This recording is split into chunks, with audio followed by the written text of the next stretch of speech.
Yeah, great, thanks. Background. Hello, folks. This is a meeting of well, really ad hoc subgroup, a breakout group on early win measure characterizations. We want to spend some time talking about what we've gotten from opinion dynamics before we hear from them on Thursday. So the idea here is to line up our initial reactions, identify areas of question or concern, and go from there. As usual, members of the tag, be grateful if you kept if you keep your videos on. Brian is not going to, he's just here to listen. But for those of us who are, there's Casey, good, who will be participating. And everyone else, and everybody, unless you're talking, we'd be grateful if you kept yourselves muted so we avoid echoes and that sort of thing. We're recording this. I'll be taking notes. Catherine will be taking notes. And if it makes sense, and I think it will, I mean, if you saw my email last night, that we, write down, I'll do my best, and Catherine, with her help, I'll do my best to write down the issues that we want to raise, and at least, if we can, get them into a short memo to Opinion Dynamics so they can prepare for Thursday. So with that in mind, the last thing is I did send a memo out last night, or an email out last night, suggesting that we just go through it bit by bit. There are 6 sets of measure characterizations. I think there are 8 measures altogether, but I may have miscounted. There are, in a couple of the sections, there are 2 measures that are being addressed. And let's just have at them.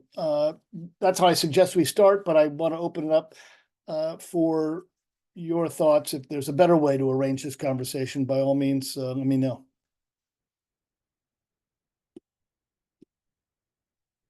Silence is golden. It's great. Okay.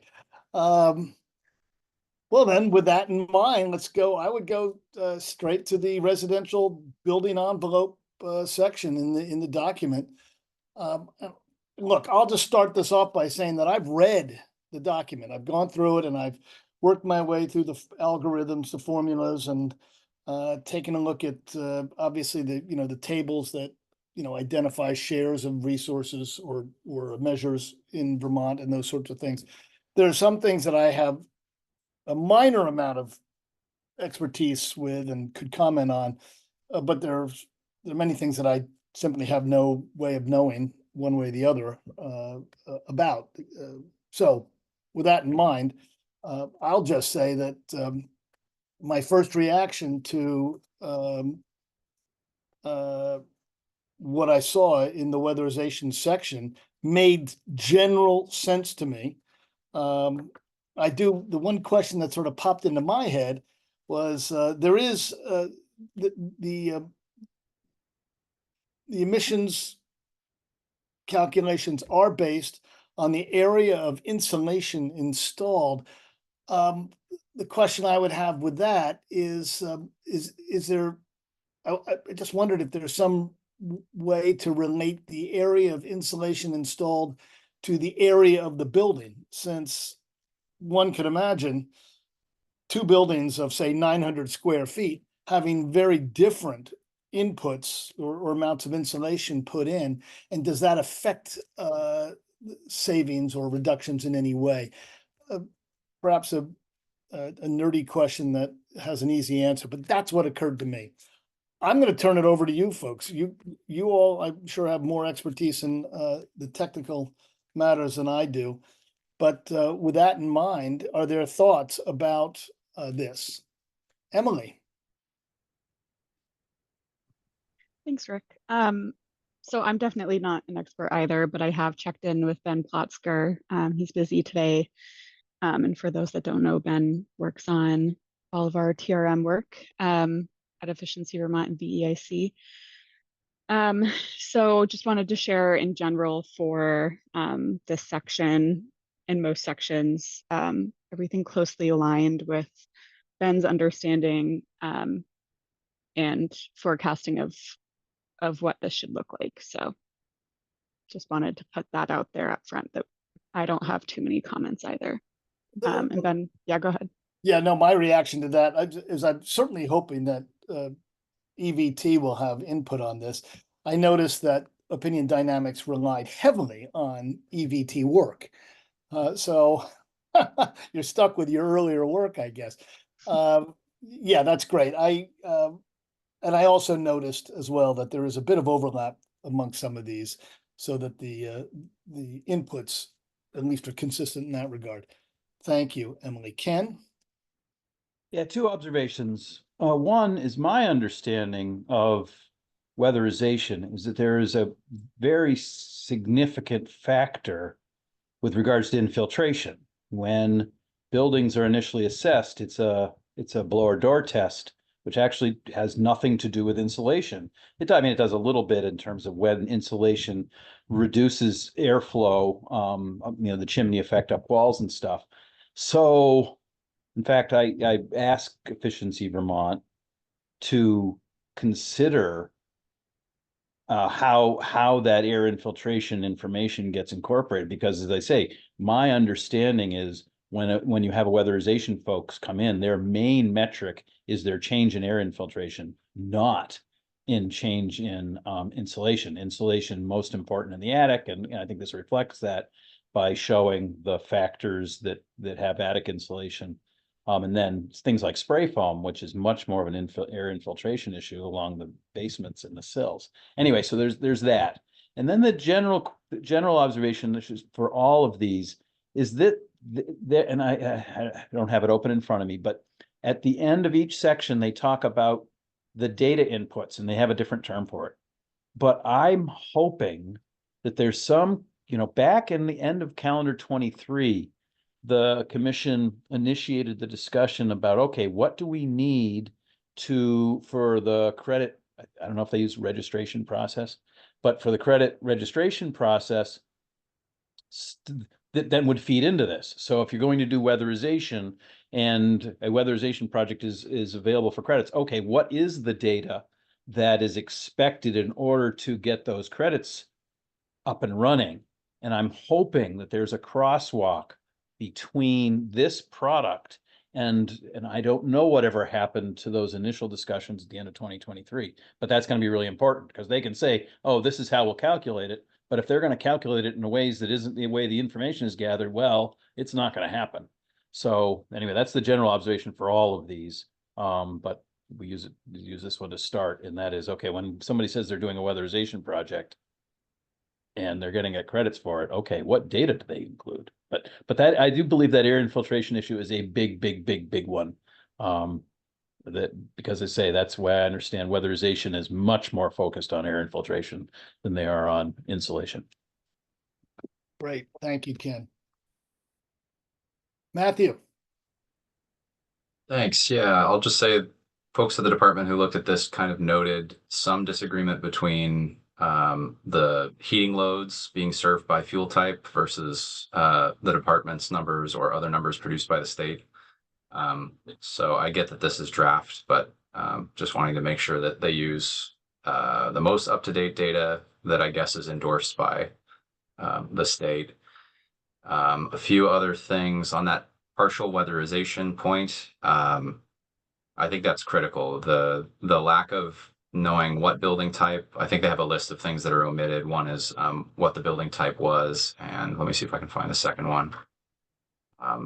But I'm not quite sure how you can assess the savings if you don't have those inputs. And then referring back to Ken's comment, what data is going to be required to actually make a claim for the credits, I think maybe we're trying to flesh that out now. So the Act has specific parameters, but it's very slight. It doesn't include baseload fuel, quantities, things like that. So I think if the Act isn't elaborated on by the commission in the rule, we're going to be looking at very prescriptive averages for what the average heat load is for a building in Vermont and the average fuel mix. as I see it, that's the way that you can credit weatherizing a building that's heated by electricity. You would just need to assume some standard emissions from the average Vermont building, and then just see what the delta and the BTUs you need in that building based on the measure are. But generally, following the existing TRM structure makes sense. I think there's just a few points of detail that we need to get clarity on. Good. Are you going to be on the call on Thursday? I'll try to capture this in a memo, but you'll need to elucidate this question when on Thursday. Yeah, I'll be there. Great. Great. Thank you very much. Others? Ben?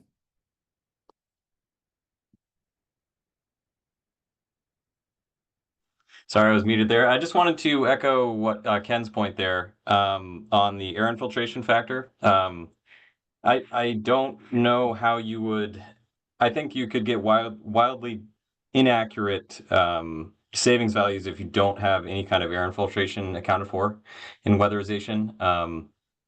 I've done a couple thousand energy audits in my career, and I basically, if you insulate a wall and don't take into account air infiltration, you have no idea how well that insulation is working unless you know what kind of air is flowing through it. Because if there's as little as like a 1/4-inch gap on the side of like a fiberglass bat, that fiberglass bat gets derated by like 50% of its R value. So it's my opinion that I think, there needs to be an average air infiltration number attached to that, whether it's an actual number or an estimated value for, the housing type. I think either of those potentially could work, but definitely needs to be considered. So I just wanted to throw that out there. Great. Yeah, thanks. Awfully, I really appreciate that. All of you on this point. Any others? Just on the note that Ken raised of relying on the tier 3 TRMs and the EU TRMs, and that's just like what the footnote says. I think it would be more helpful for it to, which that footnote is then referring to a footnote that's in it's my computer. That'd be fun here. Oh boy. Sorry if my computer is ready. Do you want more detail from the footnote? You want more specificity in the citation? Is that where you're going with this?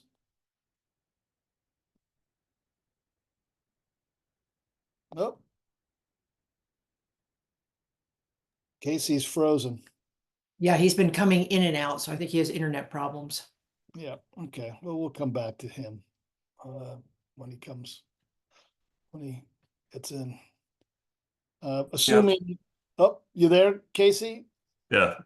You were out for a while. The question Out for a while. The question I asked is, are you asking for more specificity in the citation? Well, I'm saying right now, it seems like as you go through this document, you're just going to constantly have to refer to the other TRMs and then get to the actual source of the data, versus if they just said, the footnote said, go to, this DOE study or whatever, as also referenced by the EU TRM or as also referenced by the tier 3 TRM. I think that would cut out the middleman, as it were. Okay. And make it even more clear what they were referring to. Yeah, gotcha. Okay, I'll add that. Okie doke. Anything more on weatherization?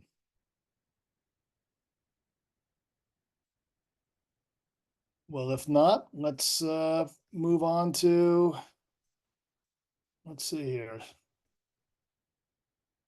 Advanced residential HVAC, advanced thermostats, the first of the two, I believe. Any initial reactions?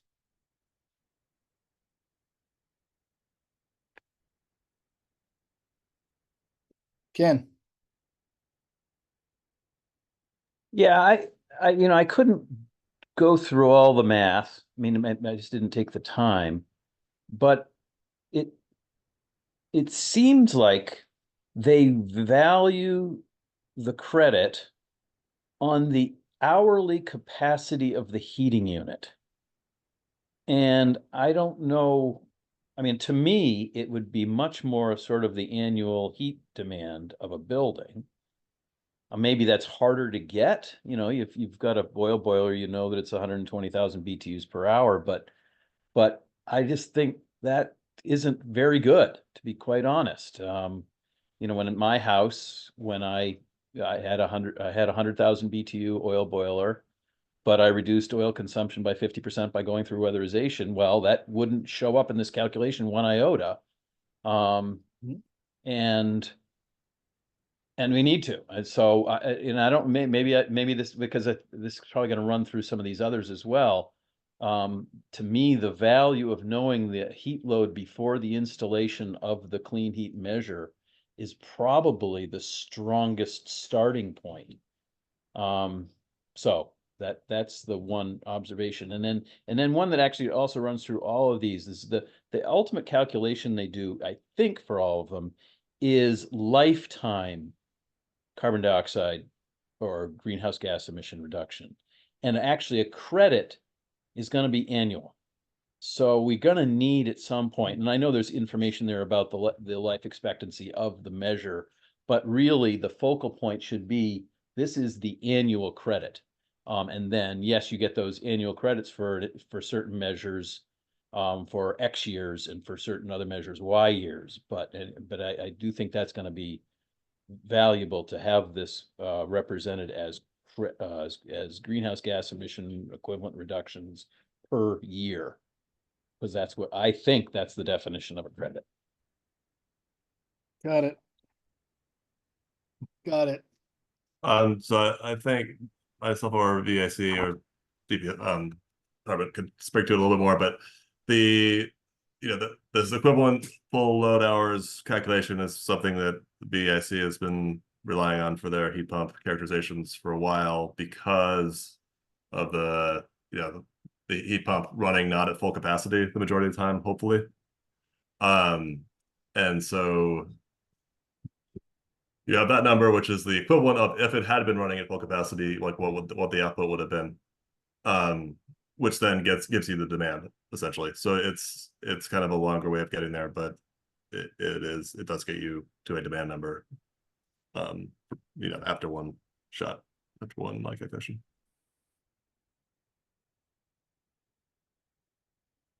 Let me ask or state the obvious, or ask a silly question in service of stating the obvious.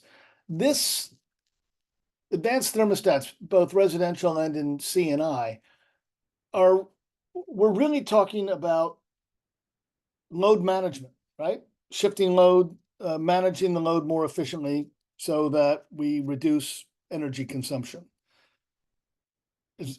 That's question number one. Is that correct? It certainly seems to me to be the issue. Am I missing something here? Well, I think it's reducing. It's been an efficiency measure and a tier 3 measure because of the reduction. So if you have to heat a house to 70 degrees the entire day versus if you're heating it to 70 degrees in the morning at night and 60 during when you're not there, then or when you're sleeping, it should have less heating need. And so this isn't usually it's like a 7% reduction. It's not a gigantic reduction. Exactly. Okay. Yeah. Just so we're making assumptions about, yes, cooling it down at night and at times when you're not there. Okay. That was really my sort of the background to my question, which is just what kinds of behavioral changes are we expecting? And of course, it's what you just said, Casey. There may be others as well, but I hadn't thought it all through. Okay. I've noted these points. Any other thoughts about this? I'm sure more will come up, obviously, when we talk to Opinion Dynamics. We've only got them for an hour and 10 minutes. I mean, we've scheduled them for an hour and 10 minutes on Thursday. We'll see. But okay, good. If there's no more, I'm just going to keep us moving and try to be efficient with your time. So this is a load management issue as well. I did have one comment on these HVAC measures.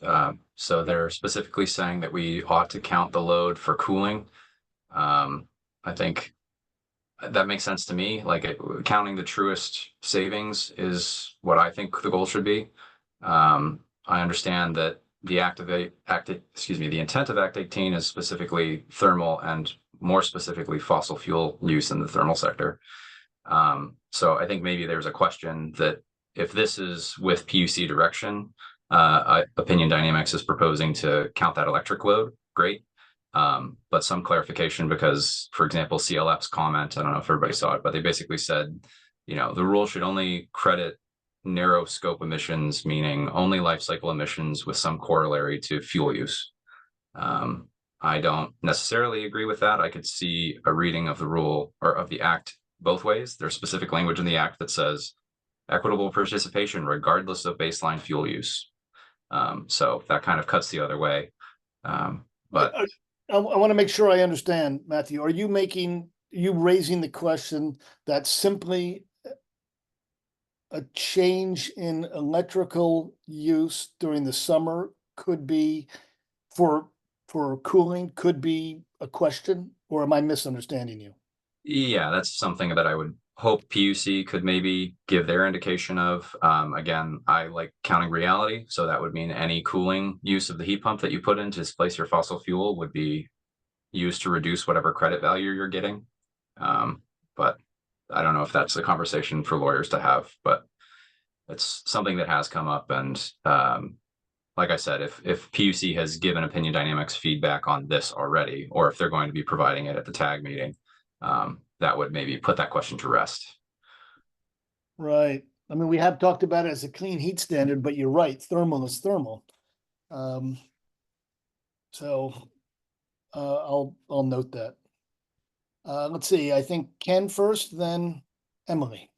Yeah, I guess I thought, and maybe I do need to look at those equations in more detail, but this is a calculation to determine reduction fossil fuel use. And I therefore thought that when they include the cooling factor, what they're doing is saying, okay, if you have an efficient heat pump, it requires this much electricity. And the presumption is it requires less electricity if you're using a smart thermostat than if you don't use the smart thermostat. So you get a credit on, and granted it's not much, but it's that reduced electricity use and the fact that the electricity in Vermont does have a little bit of greenhouse gas emission in relation to it. But anyway, I thought that's what their calculation was determining, and not the fact that the installation, and we'll get to this when we get to heat pumps, which unfortunately we don't get to do today, but that when you install a heat pump,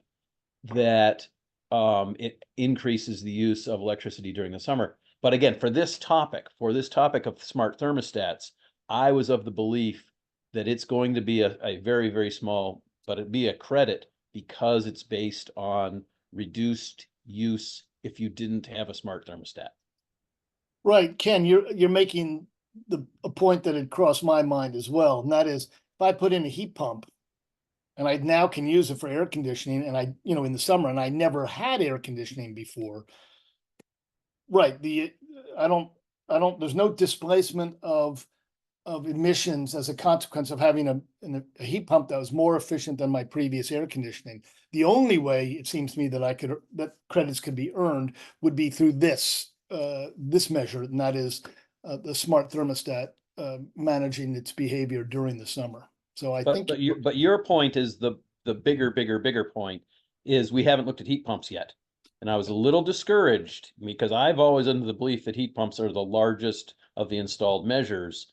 And early wins, I mean, I think it's a question to pose to them. Early wins, how come you didn't deal with heat pumps? And I think heat pumps are going to have the greatest level of comment in it because they're going to be the biggest. And so I was a little discouraged that they didn't include heat pumps. And this topic is one of them about, okay, you put in a heat pump, people use it for cooling. Do we net out some of those savings because they're using more electricity than they did before? Or if they're replacing an air conditioner, blah, blah, blah. But again, that's unfortunately not a topic that they've introduced in this piece? They're waiting to. I have no idea, but yeah, obviously a big question, and that certainly will be, I hope, in the next round of measure characterizations. Okay, Emily.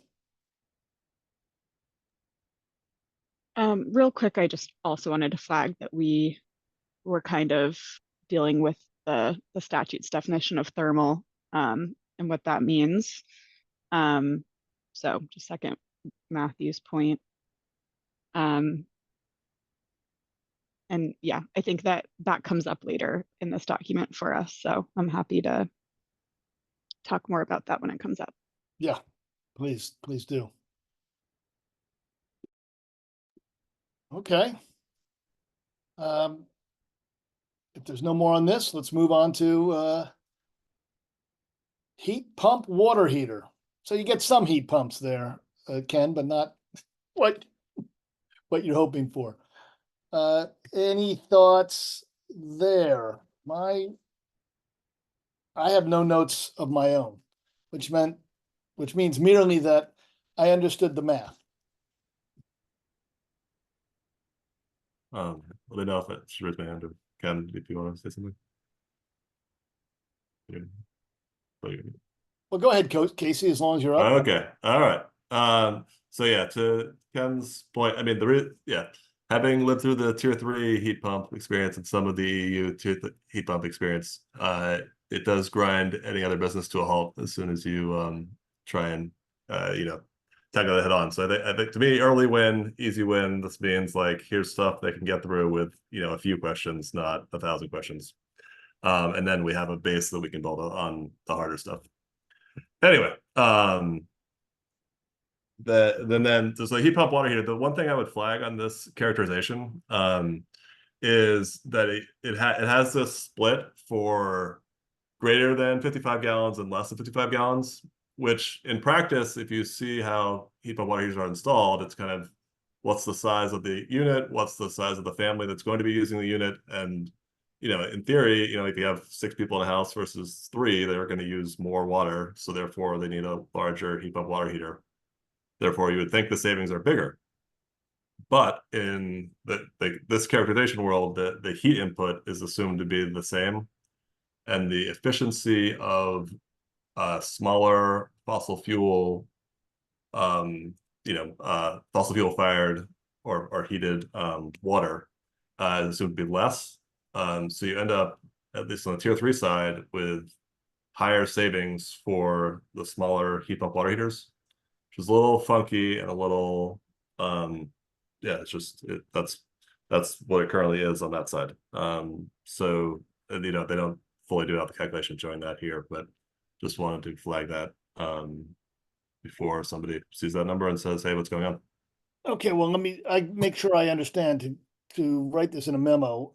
What is it that I need to say that OD's algorithm here does not match that of tier 3? No. To the extent that they are matching the tier 3 and EU algorithms, they're likely going to get higher numbers for smaller heat pumps, heat pump water heaters, smaller capacity or smaller size.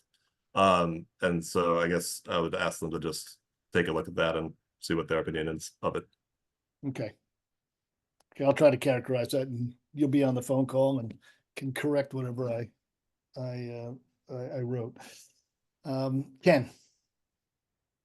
Yeah, and I think this is related. The hot water world is one I'd love to learn more about, because it is what you're replacing. And again, my own personal experience, I replaced an on-demand system where our hot water came off of our boiler, and that has a lot of different characteristics. I know there's a lot of energy required to maintain stored heat in tanks. And by I think this necessarily heat pump hot water heaters will always have that storage tank. So we can go take it to the tier 3 TRM as well. When you're considering savings, are you including those kinds of retrofits where you're going from a on-demand system where you may not get all of the savings because you no longer have that, or you now have a storage component that you didn't used to have. But I also agree with Casey's observation that I wish there was a way other than just tank size to determine usage amount. And I know that's a wish, and if the data is never going to be available, then it's always going to be an unsatisfied wish. But I think that's going to be much more important. Bigger households use more water, and use more water, you're going to gain greater efficiencies. But I also understand the smaller tank. Actually, if you have a smaller tank, it is more, because it doesn't have as much storage issue. It might get you more savings. But anyway, I don't know if they can make them better, but I just look at it and I think I think there's pieces that are missing here. Okay, I want to make sure I got you. I think you've asked two questions. The first one, I think I've got. Are you recognizing essentially the differences of between replacing an on-demand system with, with a heat pump versus replacing a storage system with a heat pump water heater? Your second question, you articulated it right at the beginning, and I just didn't get it. Can you repeat it? It is the use. Is there a better way to determine hot water use other than just capacity of the replacement system? Okay. But again, I also realize that's hard. And again, the TRM for tier 3 probably has had to deal with that as well.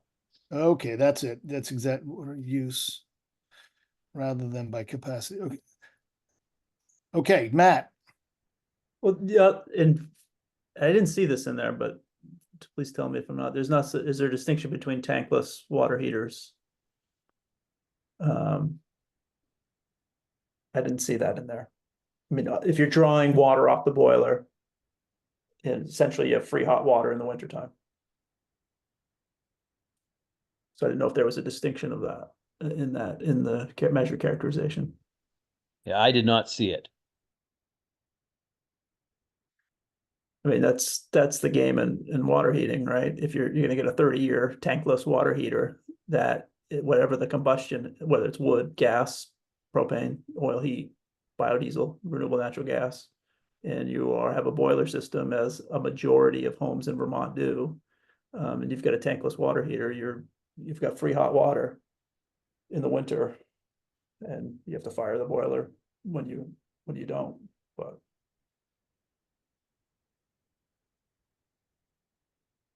can't speak to all that. I know that there's definitely the adjustments for like the fact that heat pump water heater cools the space, which then needs to be reheated. But I mean, the flip side of that fossil fuel thing is you're running your system in the summer when you have no other need for it, and you're heating up your house when you'd like to be cooling it. So definitely advantages to different systems. yep, Right. Okay. Got it, Matt. Ben. Yeah, I just want Casey might have alluded to this, but it does say in here the baseline conditions is that the new water heater will be the same size as the existing system. With heat pump water heaters, like for example, if you have a tankless unit, like Matt mentioned, or a tankless unit that feeds an indirect tank off an oil boiler, you're not going to, if you have a 40-gallon indirect tank, you're not going to put in a 40-gallon heat pump water heater because you're not going to have enough hot water in that scenario. Like if you have especially a large family, you're going to probably put in an 80-gallon heat pump water heater to ensure that you have enough water for that family, because it's not really a direct one-to-one with the heat pump units, because there's the way that they're designed, with the bottom tank has a lower temperature, etc. So I just wanted to know, was curious how they were going to tackle that, because again, if you have a large family, you're not going to replace, or even an electric 50-gallon tank, you're not going to put a heat pump water heater with the same capacity. It's going to be you're going to upsize that to make sure you have enough hot water available. Unless you're running it in electric mode, which most people will not be. So. As the owner of one of these, so there's a hybrid mode generally, or generally they have electric resistance backup, or boost, or whatever you want to call it. Where exactly you're not getting quite as efficient, but you are at peak times able to meet a significant amount of demand. Yeah, no, I have one as well. I figured generally it's right, like, very, very rarely run out of water, but like I know that HVAC folks will always upsize it just to ensure that they have, they go with a 65 or an 80 on. So Beginning to sound like maybe there will be some tier 3 and EE TRM updates as outputs of this if any adjustments are made to count usage based on bedrooms, for example.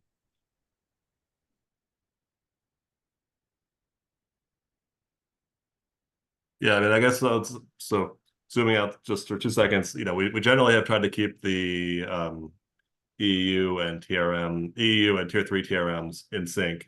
They're certainly not 100%, and it's not, in lockstep or anything.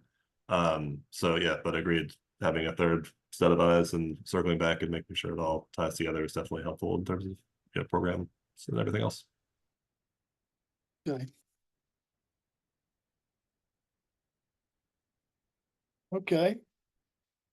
Well, I'll try to capture this. I think I'm going to be missing a few things. And I'm also proposing that that with Catherine's help, I write up a list of questions and send it to OD. It doesn't need to go through this group we don't have that kind of, I would think we don't have that kind of time, and it's not necessary. You're going to have a chance to talk to them. So I'll just write something up tonight and we'll get it off to them. I assume that's okay with you all. Okay.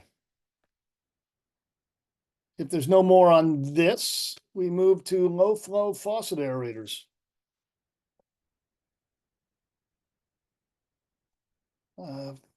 Any initial reactions from anyone?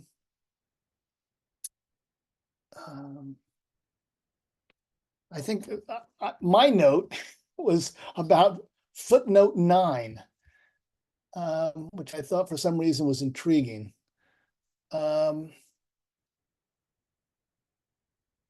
I was just wondering if anybody can explain it to me. I think it's on page 25, if I have the pages yet. They say, because faucet usages are at times dictated by volume, for example, filling a sink to wash dishes, only usage that would allow water to go straight down the drain will provide savings. It just caught my attention. Can anyone, I think I understand it, but I'm not entirely sure I do. Does anybody have any thoughts on that to start the discussion? The other one I had coming. Yeah. I mean, they're absolutely right, and I think it's very hard for me to imagine that for faucets that there's a whole lot of savings, because people, if they wash dishes and don't use this, don't actually allow water to raise in the sink, then you get less water going through. But a lot of people, and when you shave, I think we've supposed to have learned the lesson. You don't just keep the water running, you fill up the sink but if you fill up the sink, the low flow aerator is not going to help you one iota. And if you fill up the kitchen sink, it's not going to help you one iota. So it's just those times when you're using hot water on a constant flow. And I don't think that's a very much volume. And maybe I'm weird.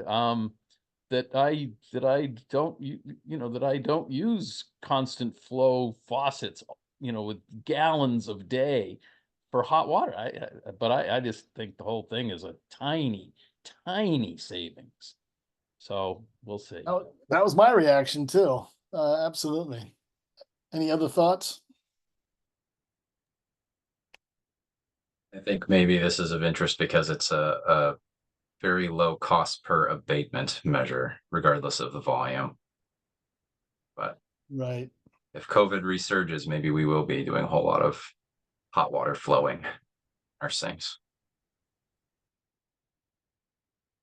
right. Okay.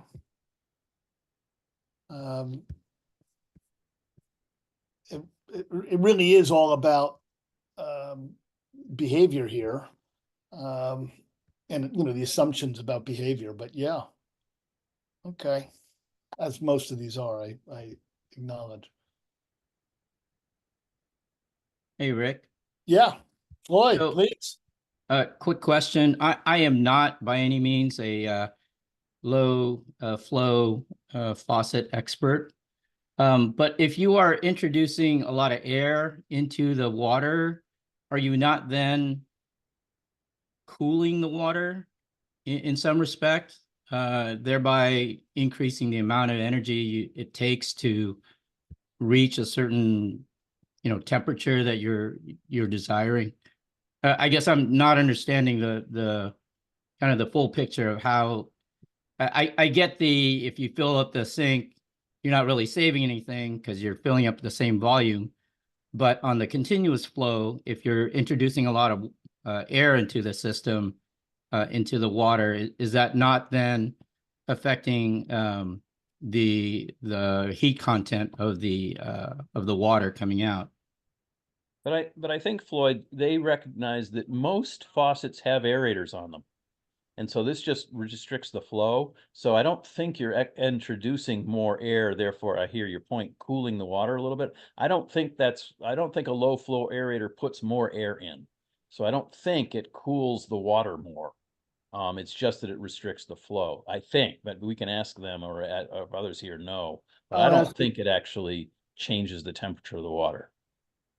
Okay, Yeah. maybe I misunderstood how low flow works. I thought they restrict the flow, but at the same time they increase aeration so that you're getting like more agitation and more kind of action at the faucet, for lack of a better term. But I don't know. Again, I'm not a faucet expert. Neither am I. That's an easy question to ask, and I will. One would imagine, though, that if in fact more air is added and it has the effect that you're suggesting, Floyd, one would hope that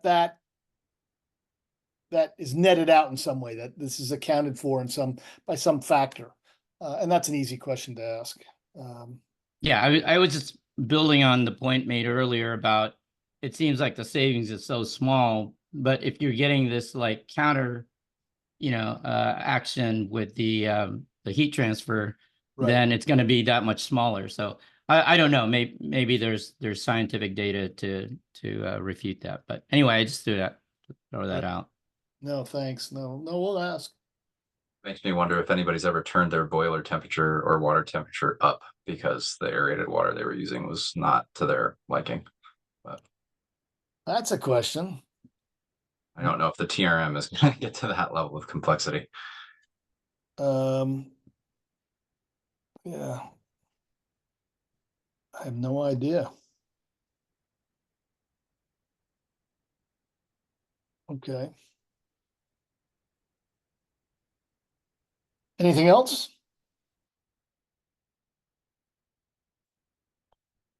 Okay. Oh, I'm sorry, Floyd. Go ahead, please. No, I before we go on to the next topic, I just wanted to ask kind of a broad question, which I didn't ask early on. Is this the entirety of the early action measures that is being contemplated? Because I'm wondering why something like somebody brought up retrofits earlier. If you were to retrofit, a bunch of boilers and furnaces with B100 or 100% biodiesel compatible burners, which were made available commercially early 2023, if I remember. Though those retrofits would enable the use of 100% biodiesel, which would get you, 70% plus GHG reduction. So I just wondering why that sort of retrofit. It's not a fuel switch per se, but it's an actual installation. Why that wouldn't be qualified for early action credits? I mean, so sorry again. Yeah, maybe this is well. I thought this whole early win thing was the simplest measures that would have the least. Yeah, okay, Rick's done. Okay, yeah, exactly. Yeah, So, no, but Floyd, the list of early action could be a lot bigger. Is going to be a lot bigger than this. These are the right. Yeah. I did not interpret it the way you did, Floyd. That these are early wins. It's called early wins, not early action. In other words, here's what Opinion Dynamics thinks was straightforward, much more straightforward, easy to characterize, should be less controversial. That's how I understood early win. It shouldn't be. It shouldn't bound by any means the universe of measures that will qualify for early action credits. I would imagine that universe should be precisely the same as the universe for credits generally, or darn close. So if anybody has a different interpretation of this, please jump in.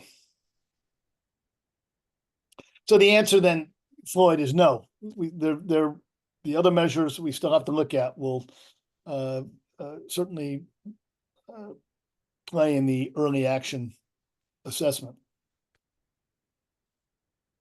I guess in terms of ease of installation, I would argue that installing a B100 compatible burner is just as straightforward as some of these other early win measures that were identified. But I think it's the ease of characterization might be the issue in terms of both that I don't think that's been characterized by either the EEU tag or the tier 3 tag, as well as the whole bioenergy question. I think we can still say is unsettled at this point. And so, I mean, I think you could do it with a plug factor, and again, it seems doable, but at the same time, I think them not having a existing TRM to rely on was maybe why it wasn't in their pile of early wins or easy wins.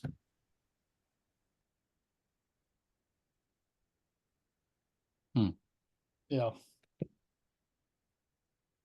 Well, we should see these other measure characterizations shortly anyway. So we'll have a chance to dig in on them. Okay.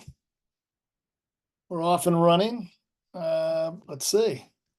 What's next? Low flow shower heads. I think we're in the same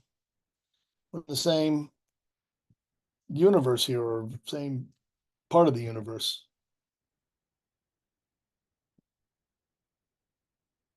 It's just same thing with faucet aerators. Now it's shower heads. Any other thoughts about them?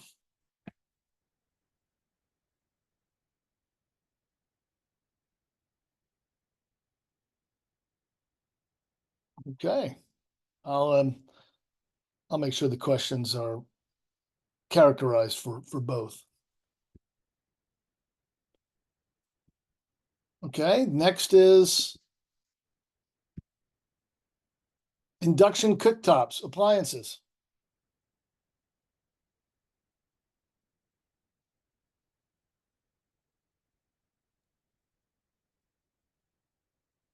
Emily. Yeah, apologies if this is obvious and we're missing something, but this was kind of one that we don't really understand how the term thermal goes with an induction cooktop, and like where thermal savings will be. So yeah, interested if anyone has meaning to that. Matt? Yeah, this gets to our question that we've had repeated in both an EAG and in the tag group, which is how we're measuring emissions versus how we're measuring clean heat measures, and what the law says, and I think respectful disagreements that I think some people of the tag and EAG and members of the public and lawmakers may have, which is, are we counting gas used for cooking? Is gas used for cooking thermal? As an obligated party fills out their sheet, they do not. That is what the PUC has directed obligated parties to do, is to not include any gallons used for cooking. Yet, I also understand the argument made by my friend Ken, who says RCI includes it all when we count greenhouse gas emissions. I think we need, before we even go further, we need further definition, perhaps in statute, to determine whether or not clean heat standard includes cooking food. Okay. Matthew. I was just gonna comment on the same topic. The way I've been understanding it, and my understanding is subject to change if PUC says otherwise or if the legislature says otherwise, is the categories for inclusion would be any BTU delivery. If the end use of the fuel is BTU, then we can count it as thermal. But if it's turning a generator, it's not thermal, even if you use the generator to run an electric cooktop. So that was my understanding. It would apply to outdoor swimming pool heaters, spa heaters. But if the registration form, which I'm trying to pull up right now, says don't report cooking use, which Matt, maybe you have a handy copy of this, but computer is hesitating on downloading this for The some reason. registration, sorry to interrupt, the registration form says non-thermal use, which during the recording, still available, of question and answer period with the obligated parties, not just obligated parties, anyone selling fuel in or into Vermont, regardless of whether they're obligated. When the question was asked, do we include gallons that were sold for cooking? We had very explicit directions from PUC staff to say, nope, do not include it. Track it out, because we asked follow-up questions. How do we determine which, if it's one tank, propane gas or natural gas, how do we determine what percentage goes to cooking versus goes to heating, air and water? And the answer was, use your best judgment. And so many have. So it sounds like an opportunity for the commission to clarify, since their consultant is proposing this as a measure. And if it's to be excluded, then this is not really a measure, as far as I can tell. Sure. Right. So I just want to be crystal clear, Matt. What the commission said in that discussion was that non-thermal use was not to be included, of which cooking is a major element. We asked for that. We on behalf of those that sell gas used for cooking, we asked that question. The answer was no, you deduct that from your total gallons reported as a non-thermal use. So we said, okay, there's a line item that allows us to do that. Same with gas used for power generation. There's a line item for that. The question is how you come to that number, and that is still an outstanding question. Of course, if that is changed by the legislature or a lawyer saying, nope, you're cooking food with that gas, it's included, it's a thermal measure, and obligated parties have to pay a compliance fee or show credits in lieu of a fee, then okay. But we're in this region where we don't know. We have different directions that we're going in right now, which is okay, because we're not finalized yet, but it's one of the questions that needs to be answered by either lawyers or lawmakers. No, yeah, and I understood it. I was really honing in on the expression non-thermal, but yes, I got you, and I will make sure that I'll just add it and note this, and it'll be immediately, at the PUC's door. Ken. Yeah, I certainly agree with it, that issue needs to be resolved. But I just want to raise one other thing, which I maybe people here can answer. But they ask for the incremental cost of the induction stove as a necessary input. I don't know why.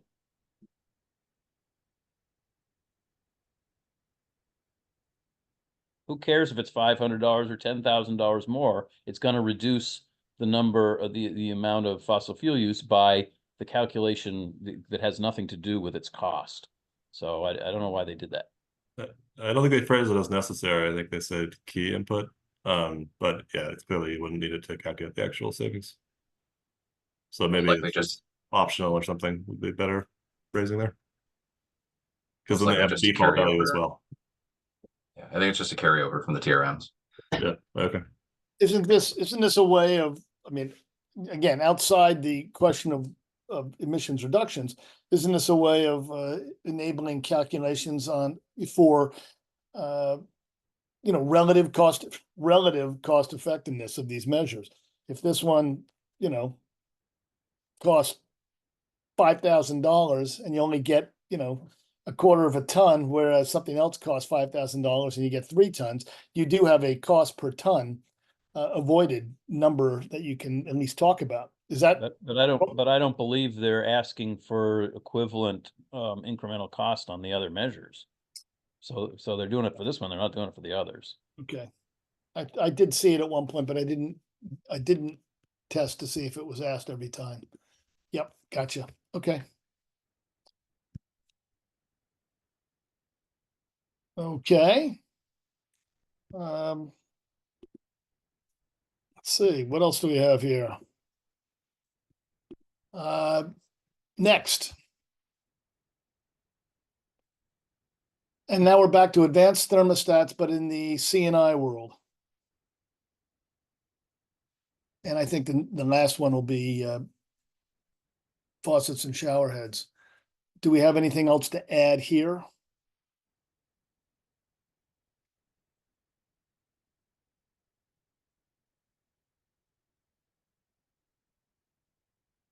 Okay, let's see, let's go on, just make sure I got the count right. Low flow, so I guess I was wrong, I guess there were 9 of them. Low flow faucet aerators again, C&I.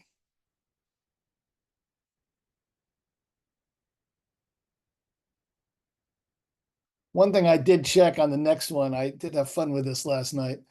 Let's see, the low flow shower head, I believe, is the last one.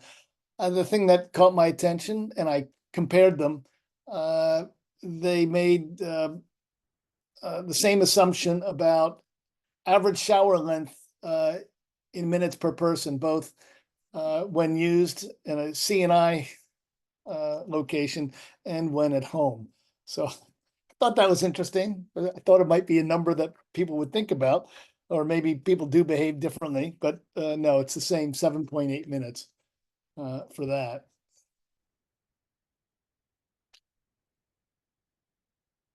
Okay. Well, I've got a list of questions that I can, or a list of points that I can turn into points to be addressed amongst others that will certainly come up on Thursday. Is there anything else anyone would like to add? We've been moving along quickly. It's under an hour. I think as long as we've got a few minutes, I'll take any comments from the public after we're done. But for now, Ken? Yeah, I was a little disappointed, certainly that they didn't include heat pumps, again, because that's, yeah, while it may not be easy, it's one that's going to have a lot of discussion, but also that they didn't take the next step and actually plug numbers in. They could have done it with the caveats to say these are draft numbers or whatever, and numbers are subject to change. But, you read this, and for, most normal people, they're going to look at this and go, so what? Because it doesn't tell you how many credits there might be available under certain examples. And so I would hope that as they do more of these, they actually fill in the numbers. And so we can really get a sense of how these credits are shaking out. So. Okay. Yeah. Yeah, I just want to concur with what Ken said, and I'm sorry to interrupt if I cut the line, but also to say, what confidence level they have in their numbers, or where it would really help for a group to provide feedback on certain levels. I don't know, some way that we can feel more useful. At least I want to feel more useful. Gotcha. Yep, I understand.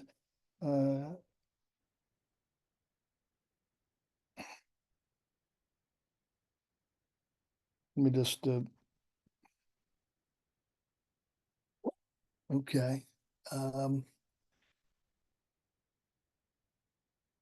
Okay. Oh, I'm sorry, Matthew. I'm writing No notes and problem. not You looking didn't up. miss me. I just raised.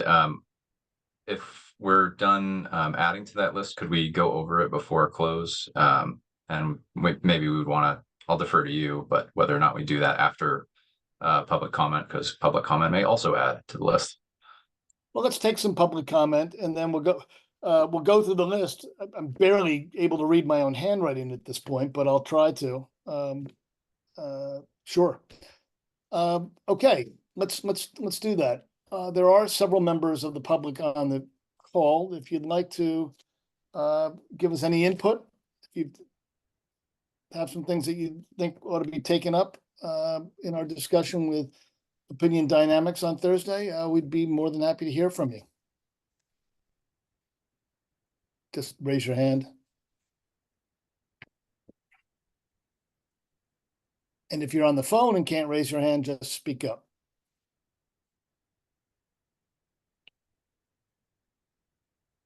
Oh, hi, this is Ray Albrecht. Can you hear me?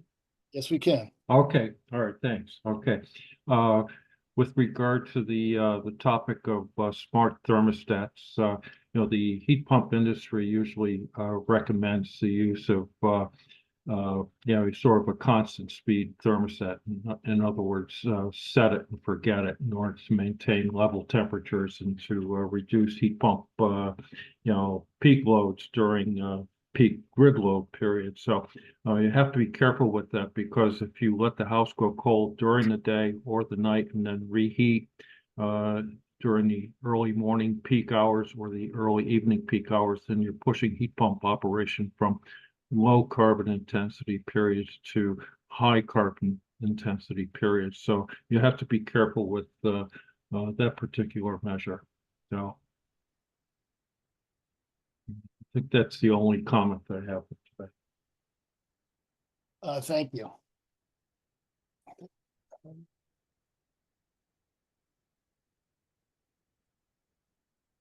Ken. Can I translate Ray's point into a question? And because they do have a very specific table, I think, that shows, that talks about heat pumps specifically. And yeah, and I own a heat pump, and I ignore the advice of the company, and I use my setback thermostat. But what I don't do is heat my house with the heat pump. I heat my house with my combustion source, my wood combustion source, and then maintain the heat with a heat pump. Now, I'm a geek, I understand. But when they're determining the savings by putting in a smart thermostat, I do wonder, did they treat heat pumps differently than they treated combustion source heating systems? So that's the specific question I would ask of them. And maybe folks who have worked on TRM and in other cases know that answer. But yeah, that to me is taking Ray's point and turning it into a very specific question. Okay, let me see if I can get it.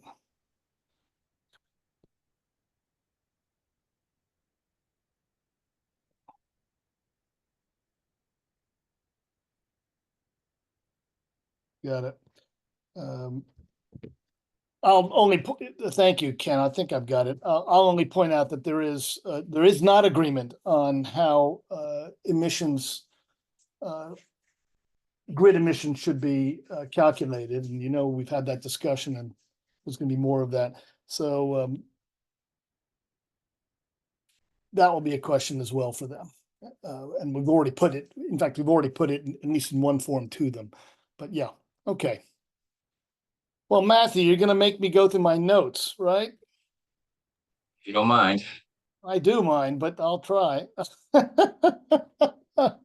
Oh boy. I have the questions highlighted in my notes, if that would help. So, Well, if you want to take a stab at it, okay. by all means. Building envelope measures. The first question was how they're taking into account air infiltration information in addition to insulation, and how they are accounting for building type and size in weatherization measures. Are they using the average fuel mix and heat load of each building, or more specifically, the particular building size and type and fuel mix? In HVAC, advanced residential HVAC. Yep. Did I miss Before you one? go ahead, there was a question at one point, and maybe you've got it elsewhere. There was a question that Ken raised, I believe, about the data that they use, and relating it to the data that will be used for the registry. And let's make sure that there's consistency there. Yeah, and Casey also wanted the footnotes to reference the original source of data rather than making us search through the intermediary sources. Right. I've got that too. Good. Sorry, Catherine, one more thing on weatherization. You may have already captured it, and I just didn't hear it between the words, but the partial weatherization, how that number, like the savings value, is going to be calculated on that scenario. Yeah, I missed that entirely. How the partial weatherization? Right, so they have it per building? square foot, or I think it's a per surface area weatherization, but if you have a 3 unit and you only do 1 unit, basically, again, what's the data they're going to use to determine the credit value for that, for a partial weatherization measure, excuse me. Okay, I missed that one too. Okay, got it. Advanced thermostats for residential sector. Doesn't account for the thermal efficiency of the house. That was Ken's question. So if you want to look at not just the hourly capacity of the heating unit, rather you want to look at the annual heat load of the building and the demand of the building. Also need to convert lifetime greenhouse gas emissions to annual savings in emissions to translate it into a credit. Is that going to happen? I'm assuming it will, but good question. And there was questions about cooling savings. Right, and whether that's included. Yeah, whether or not that should be included, even though it's not a fossil fuel use, it's electricity, and how it's translated, particularly for a heat pump where there, and I guess this is maybe a question for later when they actually get to heat pumps, if a heat pump had not been there before. Right. Or an air conditioning had not been there before. Right, it would only be on the, if it's allowed at all, it would only be on the thermostat effect, but yeah, or at least that's what it seems to me. But gotcha, yeah, that's the right question. And then there was heat pump water heater questions went to the assumption that the way the algorithm works, that because it's based on larger tanks versus smaller tanks, that the way it will be calculated, and this I guess is similar to TRMs, is that smaller water heat pumps will have higher savings than larger. So it may not take into account the actual hot water use levels. And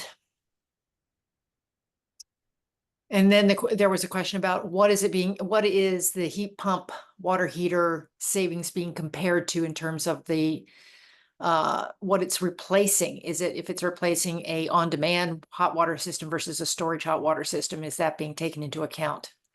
And then the point was brought up that a heat pump water heater may not be a one-to-one size replacement with a standard storage system because of the way heat pumps are designed, which I didn't know. Right, yeah, and I would just add, and you captured it, but I'll just elucidate on the one question. Ken asked, is there a better way to determine hot water use rather than by capacity of units? But this goes in part to that. Yeah.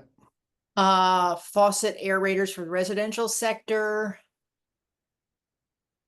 There seemed to be an understanding of the footnote you raised, Ken, but the question that Floyd raised was, does aeration reduce the thermal capacity of the water and therefore require more energy to raise to desired temperatures because of the air added? No questions on the low flow shower head. Induction stovetop, the big question was whether or not it should be included at all, if it's a non-thermal use, if it's considered non-thermal use and not covered under the clean heat standard measures. And then why they included the incremental cost of the induction stove and not elsewhere with other measures. Right. Did I miss anything there? Nope, just the 3 final points. I mean, you haven't, unless you're still unfinished, but the 3 final points were Ken's about disappointment that numbers weren't plugged in. Matt's about, how confident is OD in what it's done and where could it use our help, more directly. And then there's Mr. Albrecht's point about grid emissions at different times of the day relative to heat pump usage. And the assumption which he made about the fact that heat pumps don't typically, at least it's not recommended by manufacturers, that they do a setback for heat pumps. So how is that taken into account? Right, exactly. That's exactly the point. Right. Thank you. Yep, that's all I had. Okay, Matthew. What do we miss? My last comment would just be that these tend to indicate we might want to recommend what parameters should be supplied by someone claiming credits from these measures. I don't know if, the list needs to be expanded. But the obvious things to me would be like, well, can you actually estimate the base heat load? What's your estimate of current use instead of the prescriptive value? Because I can imagine someone who's installing these heat pumps would want to get as many credits as possible, or heat pumps, for example, would want to get as many credits as they can. And if they are an outlier for whatever reason, a supplemental line in the report saying, look, I created these credits would be, what's your documented heat use from the previous year, for example. But there may be many other parameters that would be helpful. The flip side being increasing the complexity of verifying, which may be on my desk next year. But we'll deal with that later. Okay. Got it. So I suppose that's a question for the tag at large. Right, right. So yeah, I won't put that in the memo, but yeah, I got your point. I get your point.